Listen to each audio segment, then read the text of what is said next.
Hello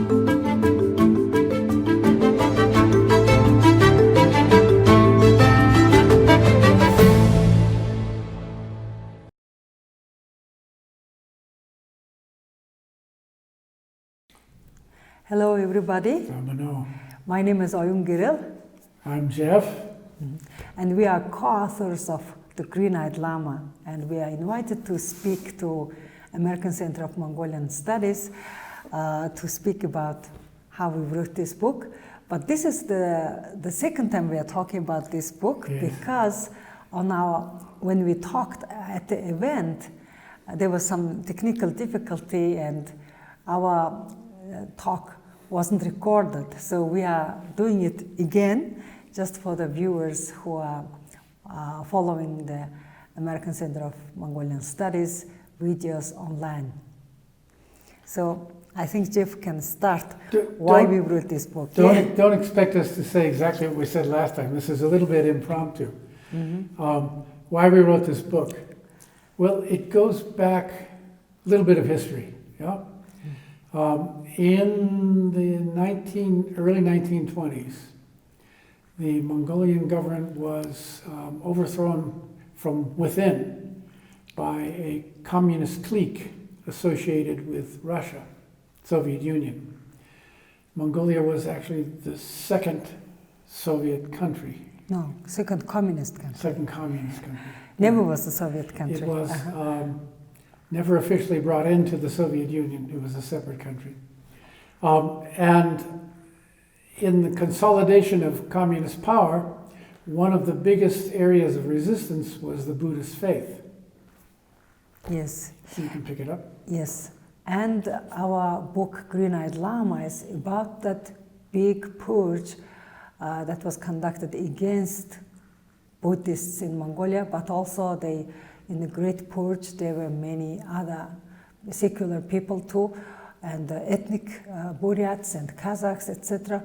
But every Mongolian knows that when we talk about the Great Purge, we are talking about a big massacre, a big thousands of people being imprisoned and killed, and their properties confiscated and their families separated. Everybody knows this is a tragedy, happened to almost every Mongolian family. But Western world didn't know it, and our Green-Eyed Lama is the first Mongolian novel published in the West in English, and I was able to co-write it only thanks to Jeff, because Jeff is a native English speaker, and our book was originally written in English and translated into Mongolian, and it became a bestseller in Mongolian market for the past 11 years. So and is also available in French. Yes, yes. In French. Yes, actually, before English, it was published in French. But we will go to there. But before that, I would like to give the background information. So on this screen, we can see remains of the 1937-1939 political purge that was revealed in 2003 in Ulaanbaatar. By then, I was working in Ulaanbaatar as a human rights activist and as an executive director of Liberty Center. So I received these photographs from journalists whose photos were kind of banned from official media at that time. But when the thousands of people's remains were found in Ulaanbaatar and earlier in Hoop School, there was a question, who were these people and how they were massacred in one place and how it happened. So of course it was obviously a very, very tragic drama scene that modern Mongolians need to know, and to bring it to modern people, understanding how it happened to us, to Mongolians, we needed to do research, and through that research, firstly, we got very curious to write about this as a fiction.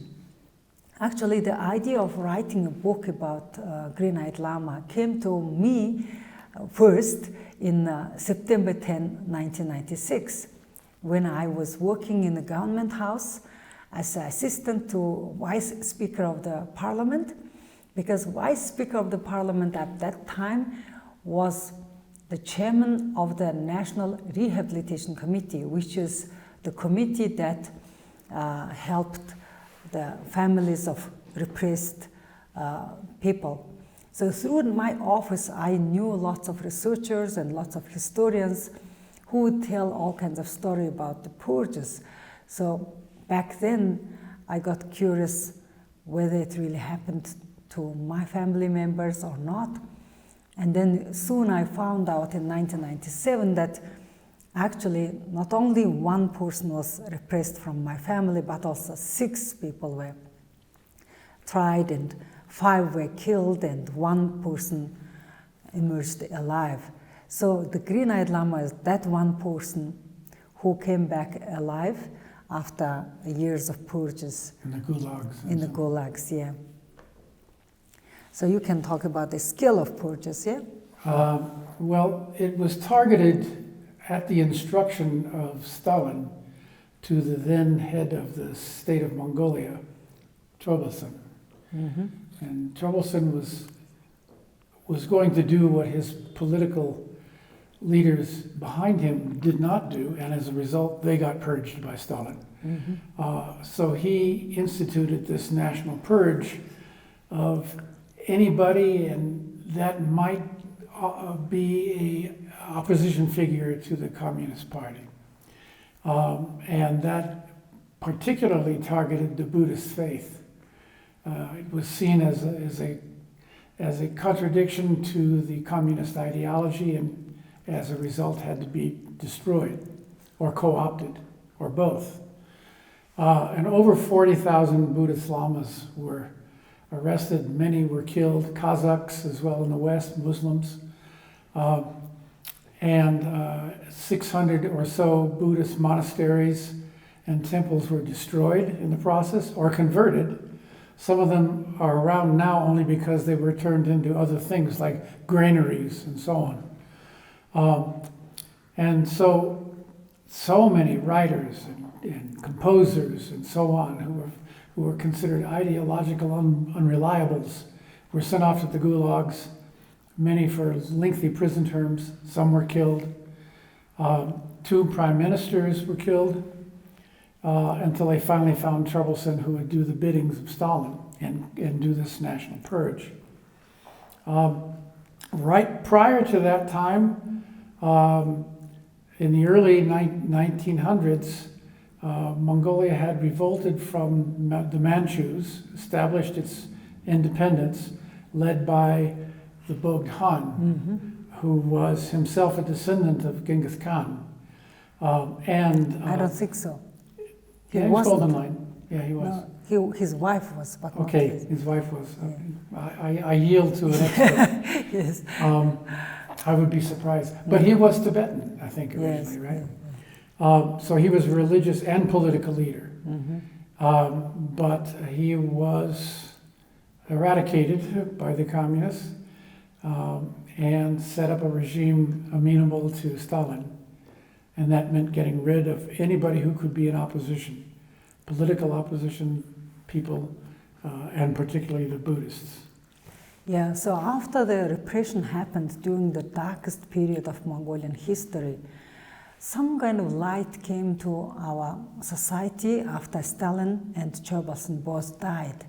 So after their death, Mongolia tried to rehabilitate those who were killed as counter-revolutionists. But the rehabilitation process also was a very complicated process, because in 1950s, right after Stalin's and Baasan's death, some people were rehabilitated, which means some writers, composers, intellectual people were taken out of prison, and their sentences were annulled, and they were announced not guilty, and they were promoted to serve for the nation of Mongolia with their talents. But that rehabilitation process was very, very limited. But then in 1960s, there was another wave of repression, but not the killing, but also actually outcasting many of the intelligentsia and middle and higher level of leadership out of society so that they don't influence the people. So even though the government wanted to rehabilitate some people, they also repressed more. So the repression never ended till 1990s. So the big rehabilitation process started right after democracy came to Mongolia in 1990s, and beginning from 1992, the National Rehabilitation Committee was formed, and Mongolian court actually lifted all the sentences of all the repressed people, and their names were restored, and their families could be proud of their ancestors, but not be guilty generation by generation for being against their own country.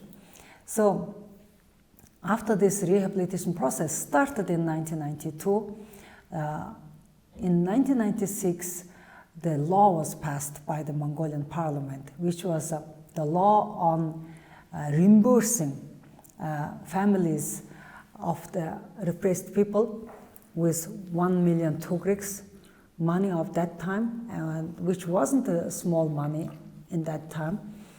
But to claim that money, all the families started searching their ancestors. And even though it's economical motivation, it was a very good motivation because it helped the country to record how many victims were there. And this recording is still going on because that law has been passed in 1996 and is still being implemented now. So the Green-Eyed Lama was actually the result of that law, because when that law was passed in the parliament, there was another resolution was passed by the parliament, because parliament issued a resolution to state apology from the repressed people. And my boss at that time happened to be the person who conveyed that parliamentary decision on main square of Ulaanbaatar, announcing that state is sorry for all the victims, that state caused all the misery to the families of the repressed people. So I happened to be on that square at that moment, and I personally saw all the people crying and really praying and crying and holding the pictures of the repressed family members. And when I saw it in person, when I was in my 30s, I felt really, really guilty that I didn't know anyone from my family who would be,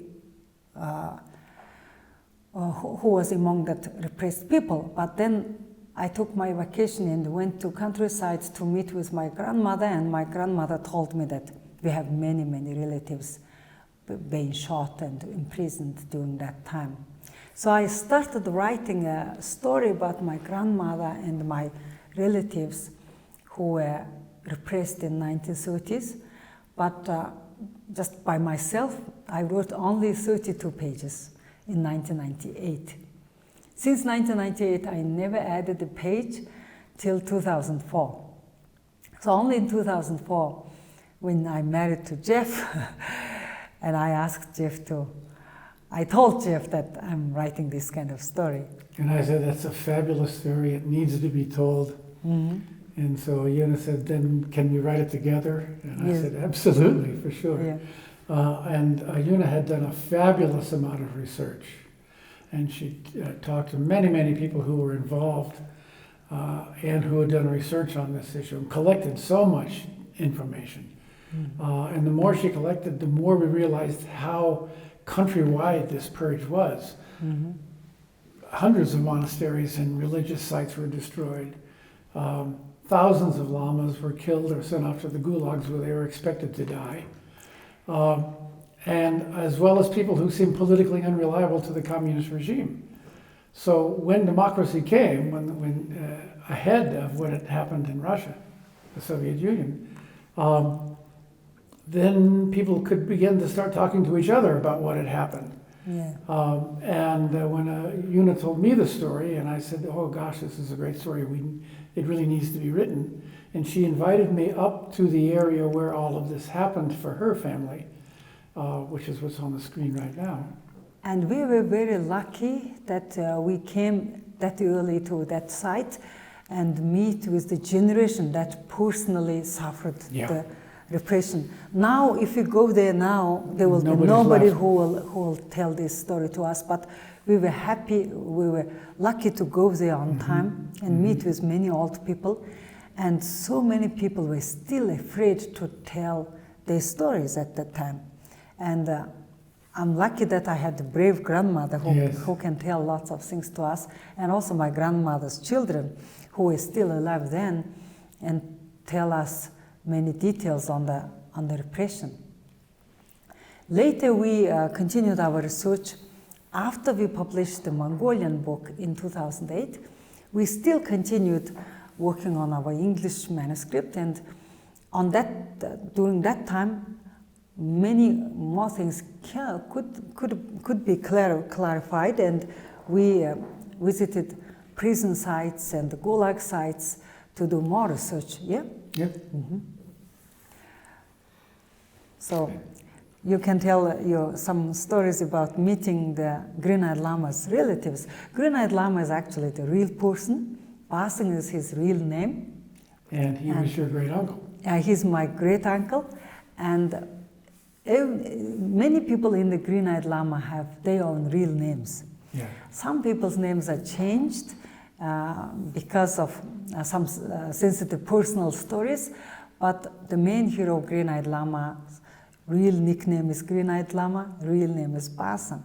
So because he's a real person and all the people around him in the book is real people, we go there, go to the Erdenvolgensom site and meet with the relatives to see what remained from him, what people remember of him.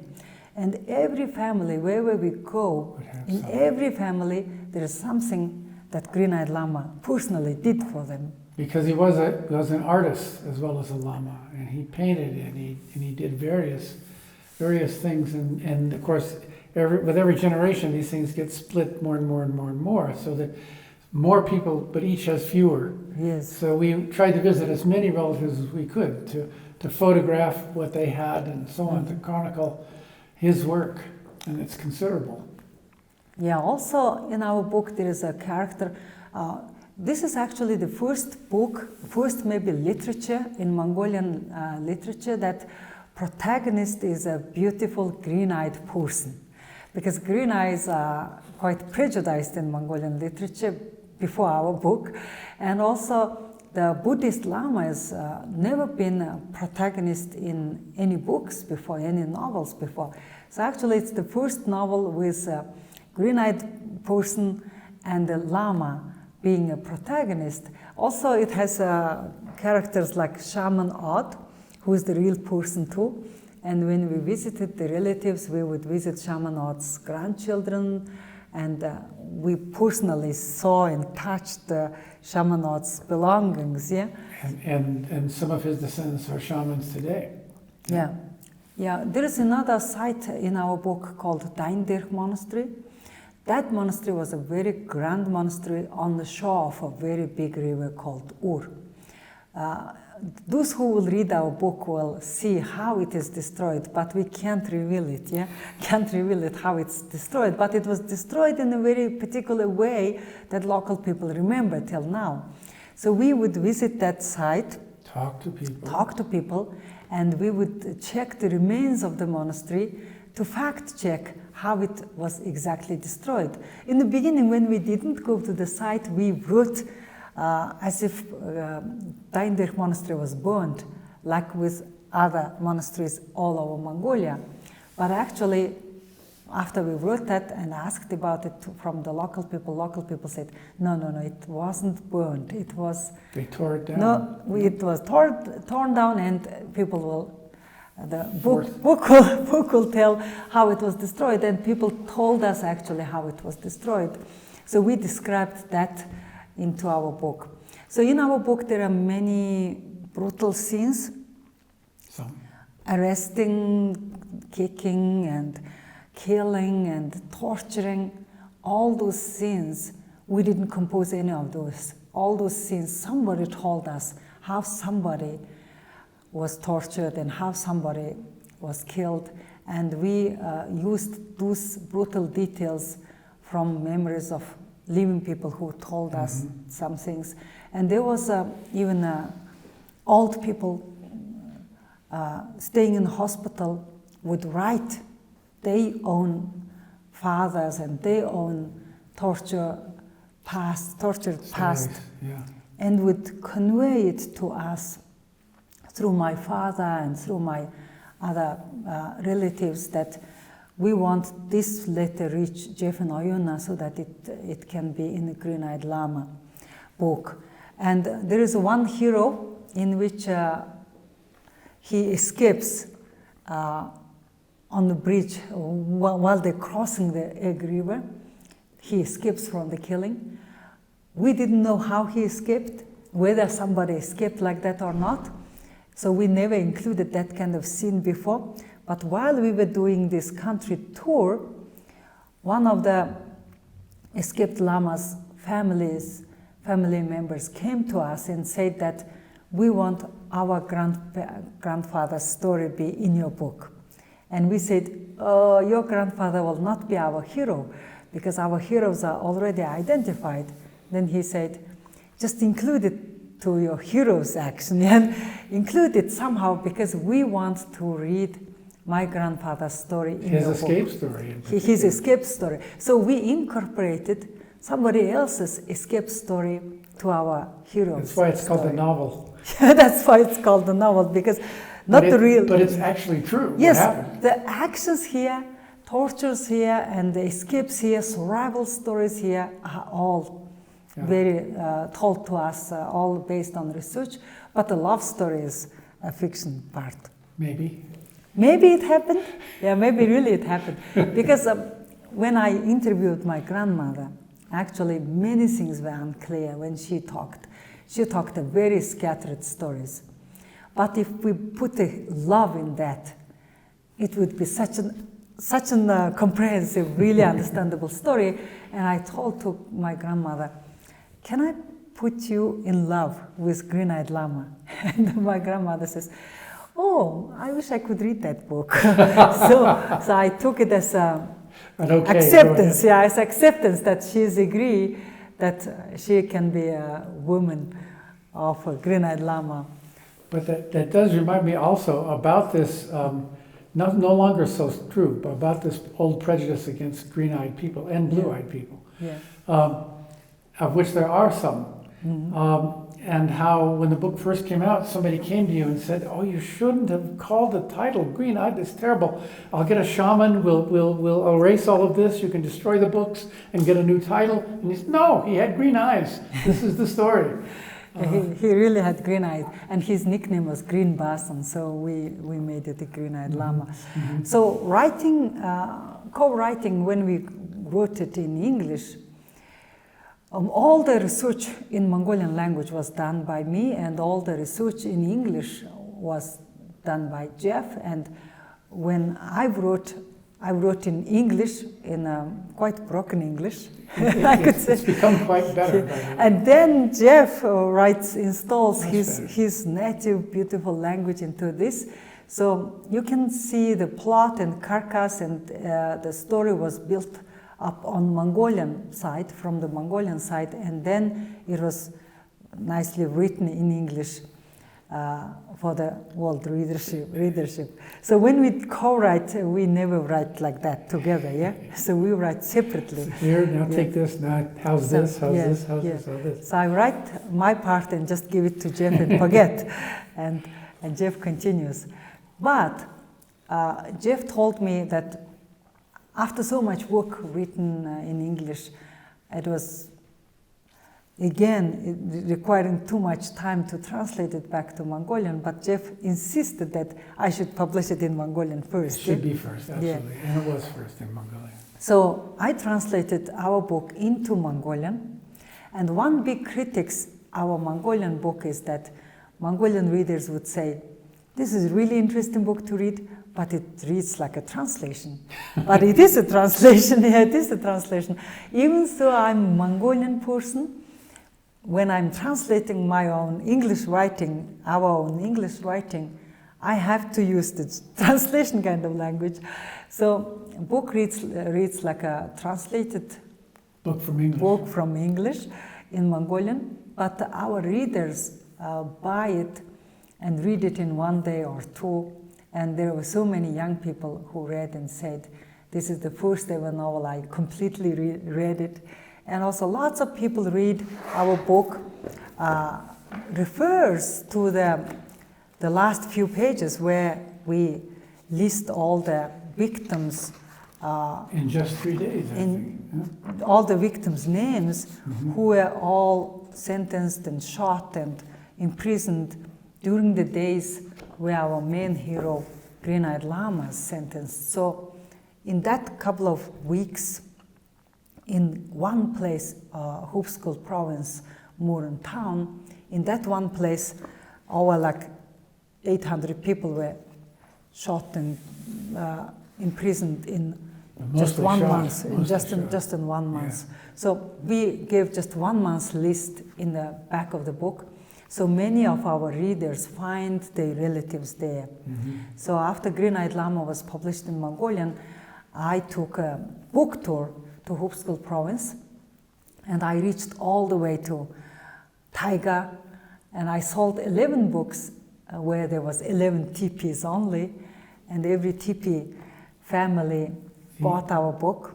This is the Satlan people, the reindeer herders of the far north, and they live in what looks like a Native American teepee. And indeed, they may be the same people that came across the Bering Strait and went, and their relatives went down. And although they're quite scattered, they came together for this talk, and everybody wanted to buy a copy of the book. Yes, that was firstly because the book was interesting. Secondly, because it turned out our book paper was very useful for smoking. They turn into cigarettes. In the first edition, especially the first edition, we had this soft yellow paper that was a very convenient paper for smoking. It turned out. First read it, then smoke it. Yes. And also, whenever we passed by family, and there would be a driver reading our book in the car, and on the book opening events, people would come and just immediately look at the last pages to find their relatives. And Green-Eyed Lama received all kinds of best-selling awards in Mongolia, and it's been a most favorite book for young people for many years, and still now most of our readers are young people. So you can also... At one point, there was a regional conference of human rights activists and government people in Ulaanbaatar. Among the people who came was Aung San Suu Kyi from Burma. And so we gave her a copy of the book and took her out to the monastery so she could meet people. And the book has since been published, Green-Eyed Lama, in French, Le Monk aux yeux verts, the monk with eyes green. And it's selling in France now, in the French language everywhere, Eastern Canada and so on. It's all published by Grasset et Pascal, the publishing house in Paris. And it's also available on Amazon, and also on Kindle publishing. We self-published this novel. So we don't have a publisher or agent in America. So because our French book was already available in French language, many people started asking, where's the English copy? So we produced... Quickly put it out there instead of waiting. Put it on Amazon. So our book is available on Amazon in both e-book version and paperback version. So this is how it looks on Amazon. But our book is planned to be a sequel. So to be 4 books. So far we are planning it might become a 4-book sequel. The first book is covering the Great Purge, the darkest period of Mongolian history, from 1937 till 1946. So it ends right after World War II. The second book is out. It's in Mongolian language. Also written in English. Also written in English. Original is in English, but also translated into Mongolian and came out on Mongolian market and broke all the records of Green-Eyed Lama itself immediately. So its second book is called 60 White Sheep. The second book is covering the period of right after World War II, from 1947 till 1952. This is the period called First 5-Year Plan. It's so the same people that were following. Yes, it's the same people. The Green-Eyed Lama is still there. The love story is still there. But the tragedy is much different kind of tragedy. When the Green-Eyed Lama's tragedy was persecution, harassment, and massacre against a group of people in the society, then while Green-Eyed Lama was like that, and targeted group of people were victims, in the 60 White Sheep, the whole nomadic community of Mongolia becoming a victim of a very harsh plan called First 5-Year Plan, also exercised by Mongolian government, led by Baasan, On command of Stalin. On command of Stalin. So it's after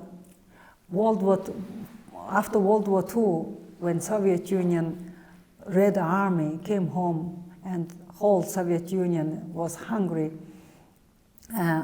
impoverished after World War II, Stalin needed to feed its people, and he obliged Mongolia to send all kinds of agricultural products, including meat and animals, to Soviet Union. Under that pressure, Baasan imposed a really, really harsh plan on nomadic herders. So that's the story of impoverishment and family separation and kind of hunger tragedy in Mongolia that wasn't recorded in any of Mongolian textbooks and history books and literature and movies before. And the reason why, because it was the Communist Party here who didn't want to own up to what had been done at the orders of Stalin in terms of extracting what they call the excess value of labor, which meant animals, not farm products like it did in Russia. So people's animals were confiscated and sent off to the hungry people of Russia, impoverishing the herders. Yeah, so the story of this 10 years of impoverishment is so hidden in Mongolian history that when we were writing this book too, we couldn't find anything in any archives because everything was destroyed of that, the history of that time was totally destroyed, but the people were still alive. So we all also had to rush with the time. We had to compete with the time, race with the time to get oral stories. Get these stories before they passed away. Yes. Yeah. By the time when we published the 60 White Sheep in Mongolian language, most of the people who gave their personal accounts to us were dead. Unfortunately, including my father, who was one of the engines for the book. So, because we were writing historical novels, we actually racing with time all the time to collect hidden oral stories that official communist time history books and textbooks didn't allow to keep those records. And official literature censored by government never wrote about that. So 60 White Sheep was actually more sensational than Green-Eyed Lama in terms of revealing a secret history back to the And it's interesting because at part of this period, you yourself were a member of parliament and a minister, and you still couldn't get at, if there are any hidden archives, you couldn't find them. Couldn't find anything in archives. We had to rely on what the old folks could tell us what happened. Yeah, but what we collected was, we collected the numbers, the plan obligations of second 5-year plan, which is 1953 till 1957. So we would use the numbers from the second 5-year plan in order to describe the miseries of first 5-year plan, which people said that first 5-year plan was twice harsher than the second 5-year plan. So even so we are using the numbers of softer 5-year plan, our story was still very, very heartbreaking, tragic story, and that now 60 White Sheep is in the third year, it's now leading the bestsellers list. One more thing to note, and that is that a lot of the community who are at the focus of the story belong to a community called the Guardians. And the first book begins with their recruitment in the 1700s to go up to the border with Russia, where the Cossacks were pushing down, and to say, this is Mongolia, and our families are eternally here to protect our borders against further intrusion. And Oyungerel is one of those guardians. So that's part of the story. This is a community of people up on the border who, in the 1700s, came from a different part of Mongolia, but were recruited to go up to the border as sort of loyal Mongolians and help protect the border from further intrusion. Yeah, one paradox for being a guardian and being repressed is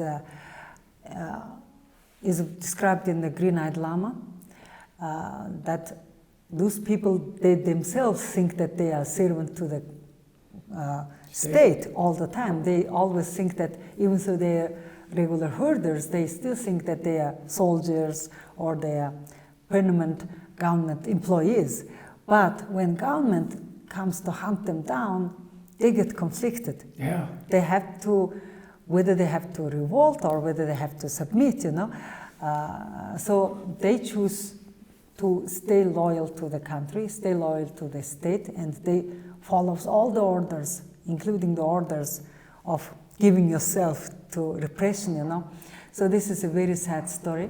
And we are also planning to write 2 more volumes, one probably from 1957 till 1962, and one, the last one is probably about democracy, how democracy happened and how the Guardian people were allowed to come back to the border area. So our book in English is again available on Amazon, but it contains lots of Mongolian terminologies, Mongolian food and Mongolian customs.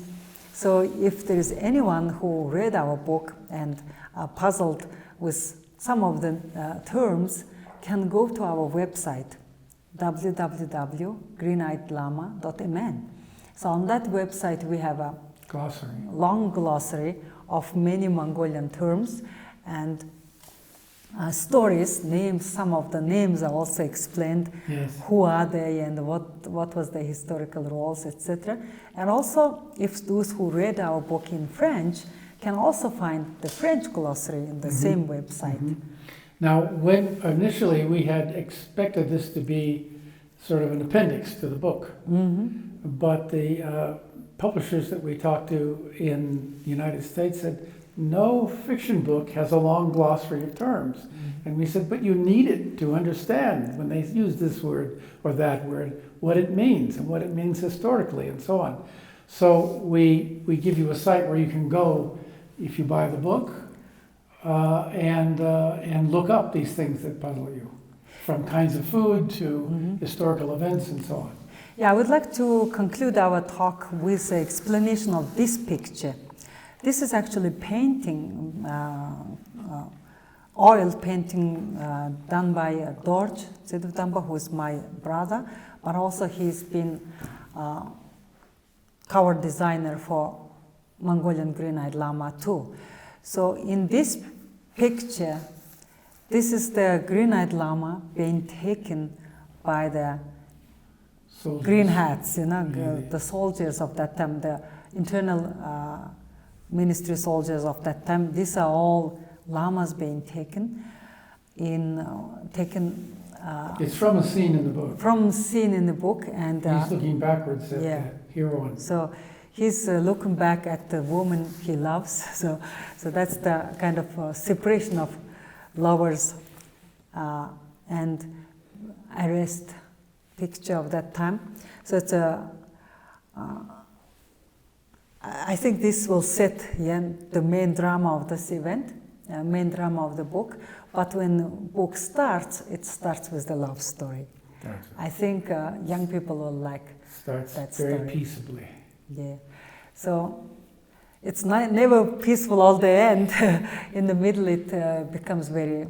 And the end of the fourth harsh. book is very good too. Yes, yes. Yeah. So we would like the young people know the story, the history through love story. Mhm. So that's why love story in this book is a very important part of our book, even though the other historical events are quite well documented, quite well arranged according to the historical sequence, but the drama of the book, plot of the book is a personal story, love story, and I think our readers will enjoy it. So thank you very much Thank for you. your attention. It's a pleasure to get a chance to talk to you.